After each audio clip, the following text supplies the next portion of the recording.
Economists use the term inflation to describe the ongoing increase in the general price level in the economy over a period of time. The rate at which the general price level of goods and services increases in an economy over a period of time is called the inflation rate.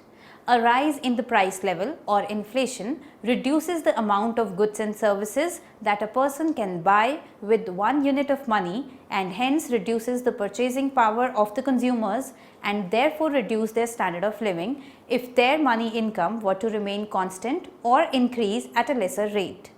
A special type of inflation is called hyperinflation when price level rises to an extreme high level more than 50% per month.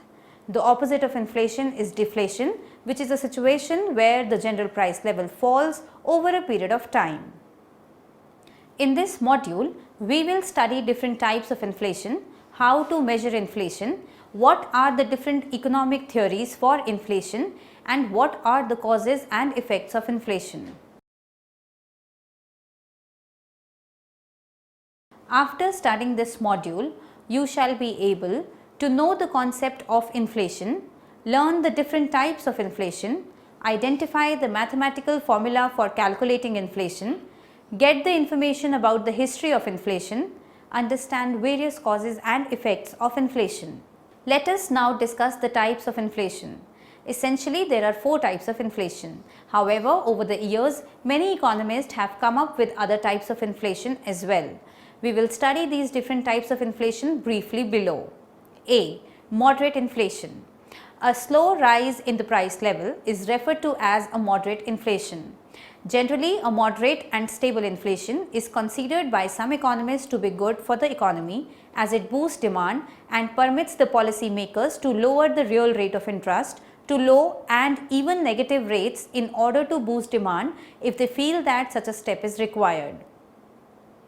It also does not normally lead to expectations of ever increasing rates of inflation. Moderate inflation is further subdivided into creeping inflation and walking inflation. First, creeping inflation. Creeping inflation is sometimes called mild inflation. It occurs when the general price level rises by 2 to 3% per year. It is believed by some economists to be actually beneficial for the economy in the short run. These economists argue that people are expecting that prices will rise in the future or that they have elastic expectations of the rate of inflation and so they do not postpone their demand today, providing a boost to the economy. Thus, mild inflation is helpful for the expansion of the economy in the short run. However, if expectations of the future rates of inflation are elastic, it would cause the rate of inflation to increase. Hence, this argument is flawed. It is only if the expectations are unit elastic that the rate of inflation will be stable. Second is walking inflation. When the general price level rises at a rate of 3 to 10% per year, it is referred to as walking inflation. Up to 10%, it is sometimes considered as manageable by the economy, but it is also considered as a warning signal of higher levels of inflation to come up in the future. If prices rise at a rate of 10% per year in expectations of further increase in the rate of increase in the price level, that is, if their expectations are elastic, then people start demanding more today. They demand more than what they actually need. On the other hand, producers are unable to meet this demand. As a result, prices rise even further. This process is exacerbated by an attempt of the economic agents to protect themselves against higher levels of inflation by building the rates of inflation into their wage and other price contracts. Thus, walking inflation sometimes is not considered good for the economy. B. Running inflation. When the general price level rises at a rate of 10 to 20% per year, it is referred to as running inflation. It is not a good sign for an economy. Money loses its value. People tend to have elastic expectations about future rise in the price level, which would lead to increasing rates of inflation. Foreign investors start losing their faith in the economy, leading to a decrease in the foreign investment in the country. C. Galloping inflation. Economist Samuelson predicted that if the general price level rises at a rate of greater than 20% per year, then it will be referred to as a galloping inflation. It is a starting point where the economy may enter into a stage of hyperinflation. Controlling galloping inflation is important and is a challenging task for the policymakers. T. Hyperinflation. When the general price level rises by more than 50% per month, it is referred to as hyperinflation. Hyperinflation is not, as a rule, not stable, and there is a tendency for the rate of inflation to accelerate. As the rate of inflation rises rapidly, a stage may come in which the prices rise every minute, causing difficulty in measuring the inflation. It has serious economic consequences. Prices become unstable, real wages and contractual incomes that lag behind the rate of inflation decrease and inequality increases. Money loses its value, causing the economic agents to at first expend resources to defend themselves against its effects and later to lose confidence in the currency itself. We will now study hyperinflation in detail in the later sections in this module. The following figure graphically explains these different types of inflation in one diagram. This illustrates one possibility, that of increasing rate of inflation over time. Such a monotonic progression is not necessarily the only possibility. Though there are these four main types of inflation, some economists consider other types of inflation as well. First, stagflation. It is a situation of falling or a stagnating level of output level and rising general price level, which is known as stagflation. Basically, it is a combination of stagnation and inflation.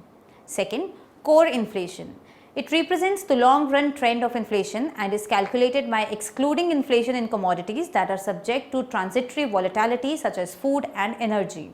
Third, food inflation. It is a rise in the price level of food items. Fourth, wage inflation. It is a situation where the wages of the worker rise more than the cost of their living due to the shortage of the workers in the economy. This then becomes the cause of the general inflation.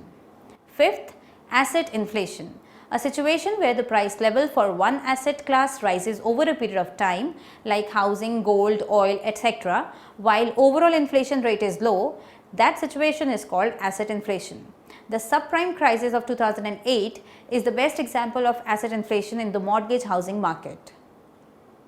Moving on to the measurement of inflation. A rise in the general price level over a period of time is measured by inflation rate. Inflation rate is measured as a percentage change in the general price index per year. Usually, consumer price index, that is CPI, or wholesale price index, that is WPI, is used to measure the inflation rate. In United States, inflation is measured by consumer price index, while in India it is measured by wholesale price index. The Reserve Bank of India takes into account the consumer price index. Inflation rate measures the change in the price of the basket of goods and services that are included in the price index over a year.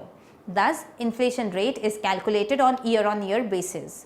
The simple formula to calculate inflation using the wholesale price index is as follows. Inflation rate is equals to wholesale price index in the month of current year minus the wholesale price index in the same month of the last year divided by wholesale price index in the same month of the last year into 100. An inflation rate of 5% means that if the basket of goods and services were purchased at rupees 100 last year, now it costs rupees 105. So, either the consumer will buy less or will increase his consumption expenditure to make his consumption in the current period same as his consumption in the previous period. Note that the basket of goods and services has to remain the same to measure inflation rate from one year to another. Let us now discuss the history of inflation. Inflation occurs when there is a rise in the price level. This rise in the price level could happen due to the increase in the money stock. To know the history of inflation, one needs to know the history of money. Initially, money was used in terms of commodity which has some intrinsic value. This sort of money was called commodity money. The best example that history provides us is the gold standard system. Under the gold standard system, money was measured in terms of gold. Gold was used as a medium of transaction. To control for a rise in the price of gold, government used to melt down the gold coins and dilute it with silver or copper. As a result, the government could issue more money without actually increasing the amount of gold in circulation. This increases the price of goods and services. Under gold standard system, the inflation rate was determined by the supply of gold relative to the total output. Some economists argued that the money supply would essentially be guided by the amount of gold mining that is done in a country, and hence there would be arbitrary fluctuations in the inflation rate. The steady erosion of the gold, or for that matter precious metals content of coins, and the rise of the banking system gave rise to the modern day system of fiat money. This has made the central bank of the country and the banking system the suppliers of money in the economy. How they control the supply depends upon the objective and the degree of autonomy that the central bank enjoys, as well as the strength of the instruments at its disposal. Further, we will discuss the causes of inflation. There exist various theories that predict the causes of inflation. The major ones are the Keynesian theory of inflation, monetarist view of inflation, rational expectation theory behind inflation, and the Austrian view of inflation. The causes for inflation and hyperinflation are the same, and we will explain them. A. Keynesian view on the causes of inflation. Keynesian economists were firm believer of John Maynard Keynes. Keynes believed that inadequate overall demand could lead to continuous periods of high unemployment. An economy's output of goods and services is the sum of four components. They are consumption, investment, government purchases, and net exports. Keynesian economists held the view that price level rises or there is inflation not because of the rise in the money stock, but because there are some factors within the economy itself that causes inflation. They discuss three reasons for why inflation occurs. These are as follows. First is demand pull inflation. Demand pull inflation is caused by an increase in the aggregate demand in the economy. Demand in an economy is placed by three entities, that is, by the firms for the purpose of investment, by the consumers for the purpose of consumption, and by the government for the purpose of intervention. Hence, an increase in the investment demand or consumption demand or the government demand can lead to an increase in the aggregate demand. Such an increase in aggregate demand can help boost economic growth, as it will stimulate further investment in the economy in the short run until the economy is below full employment level. If aggregate demand rises beyond the potential output of the economy, it becomes harmful. The diagram explains demand pull inflation. In figure, aggregate demand in the economy increases from AD0 to AD1. Increase in the price level is seen, which further provide a boost to the economy by raising the output level from Y0 to Y1. Let's see what happens if aggregate demand increases by a large amount, say to AD2. Instead of the economy reaches its potential output, the price level rises by a very large amount to P2. This type of inflation is called demand pull inflation. Second is cost push inflation. Cost push inflation is a type of inflation caused by substantial increases in the cost of the important goods and services where no other alternative is available. Cost push inflation is also called as supply shock inflation, which occurs due to the negative supply shock to an economy. This supply shock can happen due to the rise in the energy prices, oil prices, or due to some natural disaster that reduces the inputs available for production. Thus, supply shock inflation occurs due to a rise in the cost of production. Central bank cannot intervene to solve this type of inflation. Consider the figure. Due to a negative supply shock, aggregate supply curve shifts upward to the left from AS0 to AS1, decreasing the output level in the economy from Y0 to Y1 and raising the price level from P0 to P1. The third type is inflation due to wage price spiral. The third cause of inflation is related adaptive expectation. Expectations are generally formed about the future based on the past decisions that were taken, as they are a window through which we can learn about the mistakes. If workers revise their expectations for the price level in the current period on the basis of the difference between the actual and the expected price level in the last period, then it is said that workers have adaptive expectations about the price level. Expectations are adaptive in the sense that people form expectations by adapting the right parameters for decision making. The workers try to match their nominal wages with the increase in the price level in order to ensure that their real wages are the same. As a result, they ask for higher wages, the cost of which firm passes on to the consumers in the form of the higher prices. This leads to a spiral between wages and prices. This type of inflation is sometimes called as built-in inflation or hangover inflation. To give an empirical example, in UK during 1970s, trade unions forced the firms to increase their wages, leading to higher price level in general and hence inflation. B. Keynesian view on the causes of hyperinflation. The three causes of inflation discussed under the Keynesian view can be extended to interpret as the causes of hyperinflation. If the demand pull inflation happens not due to the increase in the private or government spending, but due to an increase in the money supply in the economy, then it leads to a situation of hyperinflation. Let us see how. If the central bank prints in more money and throws it in the market, then money supply will increase, leading to an increase in the aggregate demand and hence hyperinflation. For instance, the Yuan dynasty in China during 1948-49 printed huge amounts of fiat paper money to fund their wars, resulting hyperinflation. During this period, the inflation rate was nearly 5070%, an example of hyperinflation. If there is an extreme supply shock situation, it may lead to hyperinflation due to cost push inflation. For instance, in Poland during 1989 and 90, there were excessive subsidies to the state sector production. The government marketized the agricultural production, resulting in the liberalization of retail food prices. This led to an immediate jump in the food prices by nearly 40%. Thus, due to high food prices and due to wage price indexation, inflation rate in Poland was around 77% during January 1990. C. Monetarist view of inflation. According to monetarist, inflation occurs due to an increase in the money stock in the economy. Milton Friedman, after whom the monetarist school of thought begins, stated that inflation is always and everywhere a monetary phenomenon. To understand this theory refers to the quantity equation of money, which is given as follows.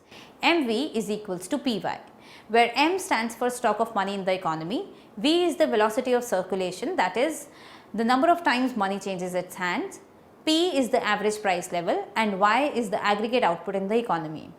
Monetarists assume that the velocity of money is unaffected by the money supply in the economy. Output is determined by the real factors like the factors of production in the economy.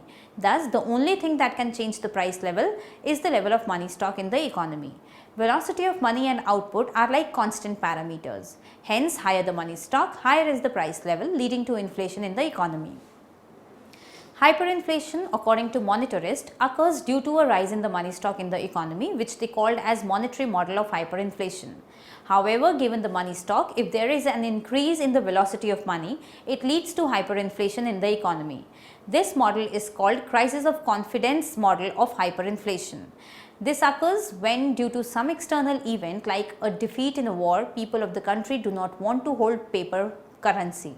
They want to trade away their paper currency for bonds or commodities, increasing the velocity of money and hence the price level, causing hyperinflation in the economy. D. Rational expectations theory as a cause of inflation. According to this theory, while forming their expectations, individuals will take into account all available information. Individuals will act rationally and predict the behavior of central bank regarding inflation. For instance, if a central bank has a reputation of being soft on inflation, when it announces a new policy for fighting inflation with restrictive monetary growth, economic agents will not believe it and their inflation expectation will remain high and so will inflation. C is Austrian view on the causes of inflation. Austrian economists view that inflation occurs when an increase in the quantity of money is not offset by a corresponding increase in the need for money. Next, we will discuss the effects of inflation. An increase in the general price level reduces the purchasing power of the currency by reducing its real money value. There are many other effects of inflation which could be negative or positive for the economy as a whole. Let us now discuss them briefly. A. Social cost of inflation. The effect of inflation is not evenly distributed to all the sections of the society. For instance, those who own fixed assets like property experience a gain in the value of their physical asset, while those who earn a fixed salary experience a fall in their real wages, as adjustment to the wages always lag behind the adjustment to the price level. Moreover, there will be redistribution of the income from those who have fixed income like pensioners to those whose income get adjusted to the changes in the inflation rate. Thus, inflation causes inequality in the society. Hence, wage indexation could be a possible solution. Not only this, inflation can also lead to social unrest and sometimes even to revolts. For example, food inflation is considered as one of the main reasons behind 2010 and 11 Tunisian revolution. B. Cost to lenders and investors. According to the Fisher's equation, real interest rate is equals to the nominal interest rate less inflation, or R is equals to I minus pi. Thus, when price level rises, debtors will experience a fall in the real interest that they have to pay, while lenders will experience a fall in the real interest rate that they will receive. The value of savings gets reduced. In case of hyperinflation, it merely means a transfer of funds from the hands of the public to the government. C. Hidden tax cost. If the wages or incomes are adjusted to the rise in the price level to make the purchasing power same, the people enter into a high tax bracket, unknowingly increasing their tax burden. D. Effect on international markets. On the international front, an increase in the price level under fixed exchange rate will make the exports from the country more expensive than the imports, worsening the trade balance. On the capital account as well, foreign investors lose their trust in the economy, leading to withdrawal of already invested capital and a fall in the new investments. Sometimes such a loss of faith lead to dissolving of banks as the asset bubble built to break. E. Hoarding. Due to the rise in the price level and due to the expectations for further rise in the price level, people hold durable goods in bulk and hoard them as wealth. They do so to avoid losses from the declining purchasing power and to avoid any shortages of these commodities. F. Other cost. High inflation increases the opportunity cost of holding money, and hence people want to hold assets. But to make payments for these assets, they have to make frequent visits to the banks to withdraw the cash. These costs are called the shoe leather cost. Another type of cost is the menu cost. With the changes in the price level, firms has to change the prices they set for their commodities, which require extra time, effort and money. These costs are called menu cost. G. Business cycle. Austrian economists believe that the most devastating effect of inflation is the starting up of business cycle. According to Austrian business cycle theory, due to inflation, real interest rate gets lowered, money supply is increased to keep the real interest rate same. This leads to speculative borrowings and the money is invested in bad investment projects, eventually making the economy unsustainable. Let us now summarize what we have learnt in this module. A rise in the general price level is called inflation. Low or moderate rate of inflation is good for the economic expansion, but galloping and hyperinflation are harmful for the economy. Extreme rise in the price level, more than 50% per year, is called hyperinflation. Inflation is measured as a ratio of the change in the current year price level from the previous year price level to the previous year price level. According to Keynesian view, inflation is caused by the mismatch between demand and supply of goods and services in the economy. Excessive demand leads to demand pull inflation, while negative supply shock leads to cost push inflation. Inflation due to wage price spiral shows the power of trade unions, whether firms give in to the demand of trade unions or not. According to monetarists, inflation is caused by the increase in the money supply by the central bank. Effects of inflation are reduction in purchasing power, increase in the tax cost, increase in social inequality, and sometimes leading to social unrest in the society, decline in the confidence of foreign investor, worsening the trade balance, excessive hoarding of durable goods, and setting up of a business cycle in the economy. Social unrest in the economy should be avoided at any cost because it leads to stress in the economy.